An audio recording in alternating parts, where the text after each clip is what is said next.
એક મહત્વના સમાચાર સામે આવી રહ્યા છે। એક મહત્વના સમાચાર સ્વામી જ્ઞાન પ્રકાશે કરેલા નિવેદનનો મામલો છે, ત્યારે આવતીકાલે વીરપુરના બજારો ખુલી જશે। એક મહત્વના સમાચાર સામે આવ્યા છે। સ્વામી જ્ઞાન પ્રકાશે જલારામ જેને લઈને જે ટિપ્પણી કરી હતી તેને લઈને નિવેદન સામે આવ્યા છે। ભક્તોના રોષ સામે સ્વામી જ્ઞાન પ્રકાશનું નતમસ્તક થયું છે। જલારામ બાપાના ચરણોમાં શીશ ઝુકાવશે। ત્યારે વીરપુરથી રમેશભાઈ ગઢિયાએ ભારત ટાઈમ સાથે આ વાત કરી છે। સ્વામી જ્ઞાન પ્રકાશ કરેલા નિવેદનનો આ મામલો છે। આવતીકાલે વીરપુરના બજારો ખુલી જશે, ત્યારે ભક્તોના રોષ સામે સ્વામી જ્ઞાન પ્રકાશનું નતમસ્તક જોવા મળ્યું છે। જલારામ રમેશભાઈ ગઢિયાએ ભારત ટાઈમ સાથે વાત કરી હતી, ત્યારે રમેશ ગઢિયાએ જ્ઞાન પ્રકાશ માફી માંગશે તેવું જણાવ્યું હતું।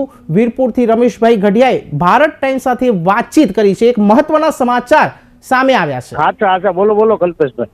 એ મોટાભાઈ શું નિર્ણય આવ્યો આખરી નિર્ણય સ્વામીએ કીધું વીરપુર આવી જશે। અમારા રઘુવંશી સમાજના અખિલ ગુજરાતના વાઇસ પ્રેસિડેન્ટ યોગેશભાઈ ઉનડકર, પછી પાર્થ કોટેચા, અન્ય અમારી જ્ઞાતિના રઘુવંશી સમાજના બહારથી આવેલા આગેવાનોએ અત્યારે પ્રેસ કોન્ફરન્સ કરી લીધી અને વડતાલ ટેમ્પલ બોર્ડના આચાર્ય દેવપ્રસાદ સ્વામીએ વચન આપ્યું કે 2 દિવસમાં અમારી અનુકૂળતાએ જ્ઞાન પ્રકાશ સ્વામી જલારામ બાપાના ચરણોમાં શીશ ઝુકાવી જશે। એટલે એનો સુખદ અંત આવી ગયો કે વીરપુર કાલે ખુલી જશે અને આ વિવાદ અહીં શમી ગયો।